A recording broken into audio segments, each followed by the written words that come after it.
History remembers kings and criminals, but what about the men who killed them? Some executioners saw their work as an unfortunate duty. Others relished every second of it. From botched beheadings to slow, torturous deaths, these are the executioners who turned killing into an art form. Men who didn't just take lives, but who took pleasure in how those lives ended. In an age before lethal injections and electric chairs, execution was an intimate act. The executioner looked into the eyes of the condemned and watched the light fade, sometimes quickly, sometimes agonizingly slow. These 7 men weren't just functionaries of death, they were its masters, and their legacy of blood continues to haunt us centuries later. London, 1685. A crowd of thousands is gathered at Tower Hill to witness the execution of James Scott, the Duke of Monmouth, illegitimate son of King Charles II and leader of a failed rebellion against the new king, James II. The condemned duke kneels before the block, resigned to his fate. One clean stroke of the axe and his suffering would end.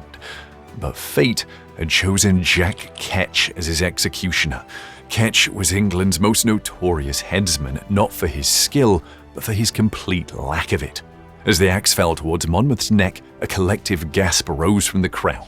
The blade struck, but didn't sever the head. Monmouth, still conscious, looked up in shock and agony. A second blow fell, then a third. By the 5th strike, with the Duke still clinging to life, his neck partially severed, Ketch had to finish the job with a butcher's knife. The crowd nearly rioted at the display of incompetence and cruelty.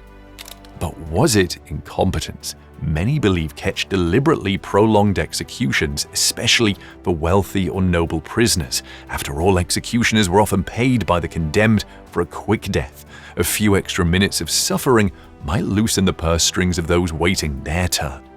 This wasn't Ketch's first botched execution. Just 2 years earlier, he had so badly mangled the beheading of Lord William Russell that it took 3 to 4 strokes to sever the head. Witnesses reported that Russell had looked up after the first blow and said, "You dog, did I give you 10 guineas to use me so inhumanely?" Jack Ketch became such a byword for cruelty and incompetence that his name entered English slang. For centuries afterward, executioners were called Jack Ketch regardless of their actual names, a testament to how deeply his brutality scarred the public imagination. In his own writings, Ketch showed no remorse. He claimed the Duke of Monmouth had failed to dispose himself as was suitable for a clean strike. The blame in Ketch's eyes lay with the victim, not the executioner who had turned a swift death into a prolonged butchery. And before we continue with our next executioner, if you're finding this journey through history's darkest professions fascinating, please take a moment to like this video and subscribe to the channel. Your support helps us bring more of these hidden historical stories to light. Now let's return to our gallery of history's most sadistic death dealers. While Jack Ketch's cruelty stemmed from incompetence, our next executioner's crime was his terrifying efficiency. Charles-Henri Sanson transformed execution into an assembly line of death. Born into a dynasty of French executioners that spanned 6 generations, Sanson inherited his macabre profession at just 15 years old when his father became paralyzed. By the end of his career, he would personally dispatch over 3,000 souls, including the King of France himself. Sanson's early career was marked by the traditional methods of breaking on the wheel, burning at the stake, and quartering by horses. But when the French Revolution erupted in 1789, execution became a growth industry. The old ways were too slow for the new regime's appetite for blood. Enter the guillotine, and Sanson's notorious place in history was sealed. On January 21, 1793, Charles-Henri Sanson stood on a scaffold in the Place de la Révolution as King Louis XVI was brought before him. No French executioner had ever killed a king. As the monarch approached, Sanson reportedly told him, "This will hurt only for a moment." According to witnesses, Sanson showed neither pleasure nor remorse as he strapped the former ruler of France to the board. The blade fell, and 1,000 years of French monarchy ended in an instant. When Sanson reached to collect the royal head from the basket, he held it aloft without emotion, just another day's work. In his personal diary, Sanson wrote, "When wielding the sword in the name of the law, I have never known a sense of hatred for those I execute. I simply carry out my office with the conviction that I am performing a public duty." Yet, duty or not, Sanson became the perfect instrument for the reign of terror. During the height of the bloodshed in 1794, he and his assistants executed as many as 300 people in a single month. The guillotine blade became dull from overuse. Blood flowed in gutters down the streets of Paris. When his own political patron Robespierre was condemned, Sanson executed him with the same mechanical precision he had shown to thousands of others. The man who had sent so many to Sanson's blade now felt its kiss himself, and Sanson carried out his duty without hesitation. By the time of his retirement in 1795, Charles-Henri Sanson had transformed execution from a spectacle into an industrial process, cold, efficient, and utterly devoid of humanity. If Ketch was the butcher and Sanson was the technician, then Giovanni Battista Bugatti was the artist of death. For 68 years, from 1796 to 1864, Bugatti served as the official executioner of the Papal States, carrying out 516 executions with a theatrical flair that earned him the nickname Mastro Tita, Master of Death. What makes Bugatti unique among our executioners was his flamboyant approach to his grim trade. Before each execution, he would dress meticulously in a red coat, white breeches, and lacquered boots. His pride in his appearance matched his pride in his work, making death not just punishment, but performance. Bugatti's weapon of choice was the manilla, an early form of guillotine, though he was also skilled with the mallet, the knife, and his favorite, the garrote. This strangulation device allowed Bugatti to control the speed of death, sometimes prolonging the victim's suffering for the entertainment of the crowd. Now, despite working for the Pope, God's representative on earth, Bugatti showed little Christian mercy. He lived in the shadow of the Vatican, but was forbidden from crossing to the other side of the Tiber River except when performing executions. A walking embodiment of death, he was both essential to the papal justice system and shunned by it. But perhaps the most disturbing aspect of Bugatti's career was his attitude toward his victims.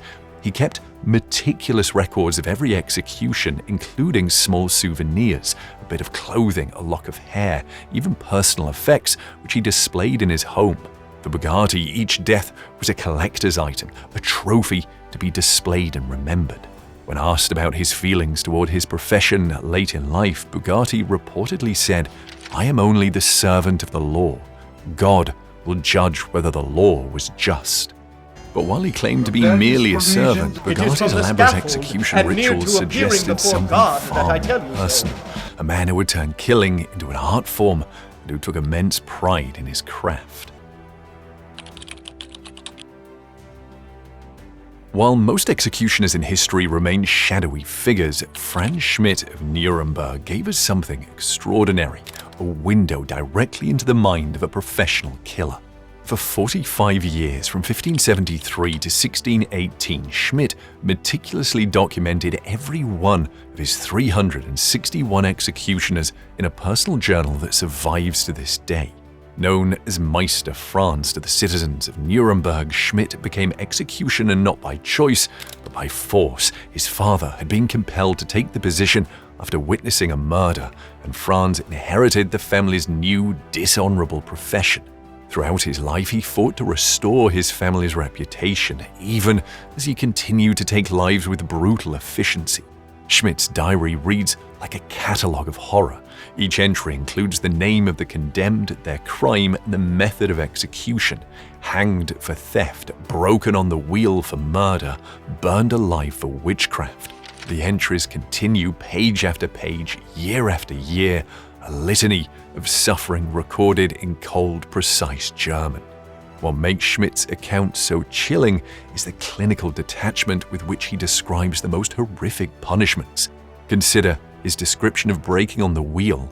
First struck 8 blows, each breaking a limb, then killed by a strike to the heart with a heavy club, the grace stroke. Schmidt took particular pride in his skill with the sword, claiming he could remove a head with a single stroke 9 times out of 10, a mercy compared to Jack Ketch's butchery. Yet his diary also records executions by drowning, burning, and most horrifically, the wheel, where victims would have their limbs broken one by one before finally being killed. Now, unlike some on our list, Schmidt claimed no pleasure in his work. "I never killed a man who did not deserve it by law," he wrote, "but God knows I took no joy in the task." Yet he continued for decades, his diary growing longer, the methods more refined, the descriptions more detailed. By the time of his death in 1634, Schmidt had become one of the most prolific executioners in German history. His journal, initially kept private, eventually became one of the most important historical documents of its era, a testament to how thoroughly the business of death was integrated into his daily life.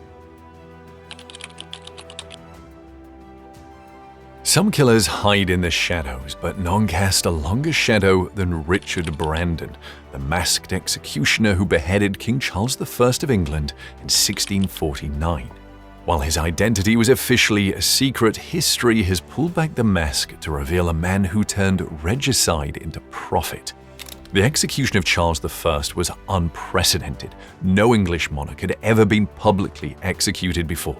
As the king was led to the scaffold at Whitehall Palace, the executioner and his assistant were disguised in wigs and false beards. Masks. The king's final words to his executioner were, "I shall say but very short prayers, and then thrust out my hands." When the axe fell and the king's head was separated from his body, the executioner remained silent, not following the tradition of holding up the head and declaring, "Behold the head of a traitor." This movement, and Charles's body was placed in a coffin and removed. Is one of the few hints of humanity in Brandon's career. While officially anonymous, rumors quickly identified Brandon as the king's executioner.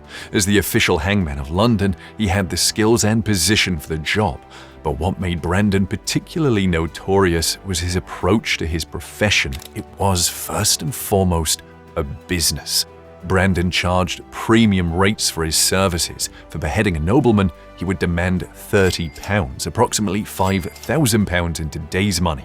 For hanging a common criminal, his fee was significantly less. Death in Brandon's ledger was priced according to the victim's social status. But unlike Schmidt with his detailed diary or Sanson with his dynasty, Brandon left few personal records.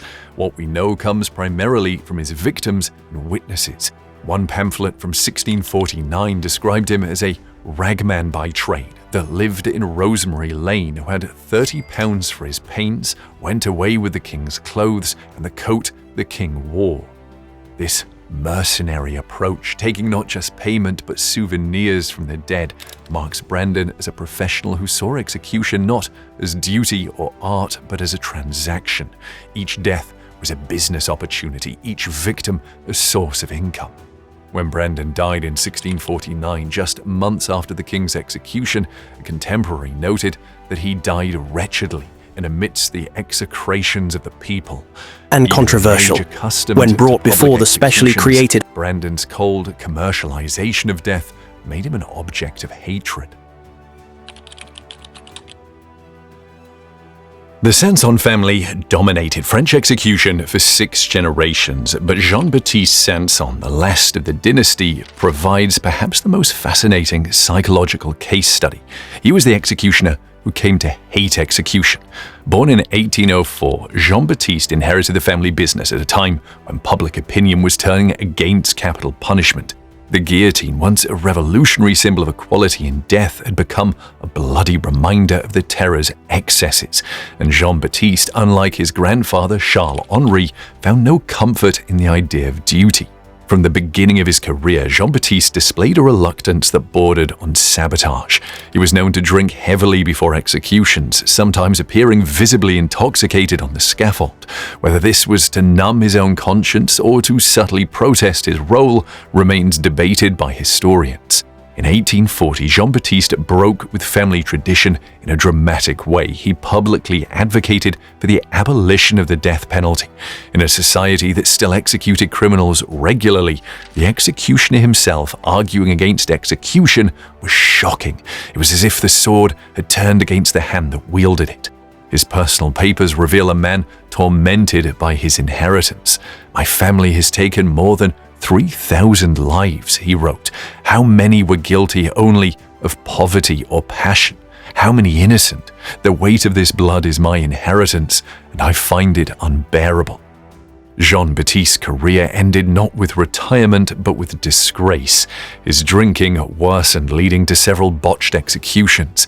After one particularly disastrous incident where the guillotine malfunctioned and required multiple attempts to kill the condemned, he was dismissed from his position.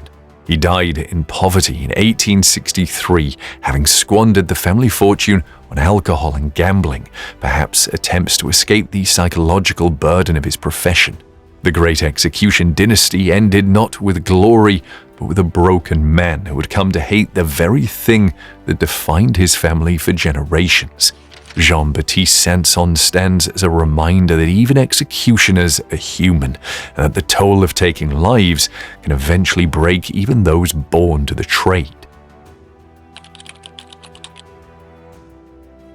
Our final executioner brings us into the modern era and forces us to confront the darkest chapter of 20th century history. Johann Reichardt served as Germany's chief executioner during the Nazi regime, personally killing over 3,000 people between 1924 and 1946. Like many on our list, Reichardt came from a family of executioners stretching back 8 generations.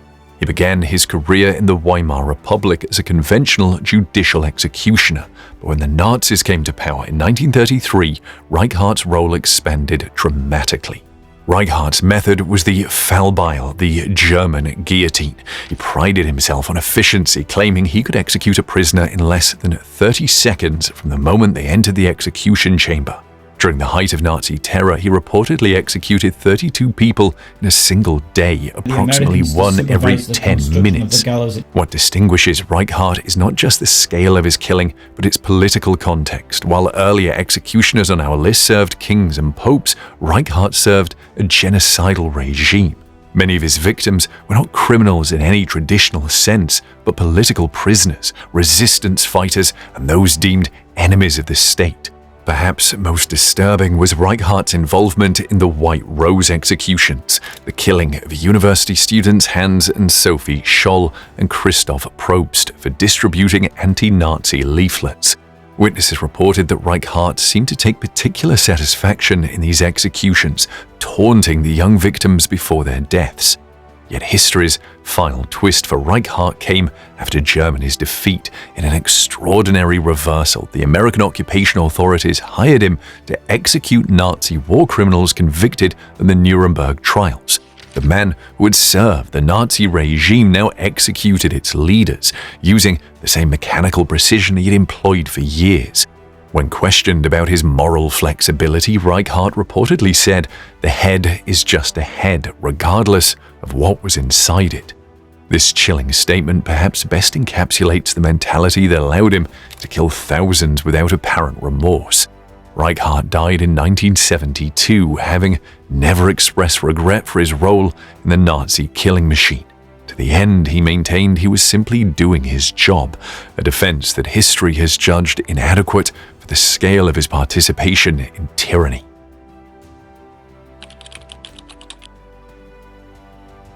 These 7 men, spanning centuries and continents, reveal something profound about humanity's relationship with official killing. Whether they approached execution as butchery, art, duty, business, burden, or simply a job, each left a legacy written in blood. What connects them across time is not just their profession, but the power they wielded. In the moment of execution, these men, often from society's lowest ranks, held more power than kings. With a swing of the axe, the pull of a lever, or the tightening of a garrote, they could end a human life with the full backing of the state. Some like Ketch and Bugatti, seemed to relish this power. Others, like Giovanni Battista Sanson, were ultimately destroyed by it. Still others, like Reichardt, divorced themselves from the moral implications entirely, becoming human machines designed solely for killing. Today, in countries that still practice capital punishment, execution has become clinical, medicalized, and hidden from public view. The executioner has been replaced by a team of technicians, each responsible for only a small part of the process. Perhaps this represents progress, or perhaps it's simply a way for society to avoid confronting the same moral questions these 7 men embodied. What's certain is that these executioners, through their diaries, their innovations, or simply the scale of their killing, left a mark on history that continues to disturb and fascinate us. They remind us that behind every death sentence throughout history stood a person whose job was to carry it out, and who, in different ways, became as much a part of the punishment as the scaffold itself. If this journey through the lives of history's most notorious executioners has fascinated you, please take a moment to like this video and subscribe to our channel. Each week we explore the darker corners of history that textbooks often overlook. What do you think? Were these men monsters or simply products of their time? Would you have refused to become an executioner if born into a family like the Sansons? Share your thoughts in the comments below. And if you're interested in learning more about history's darkest professions, check out our video on medieval torture devices or the strange history of battlefield medics. The past is full of disturbing stories waiting to be told.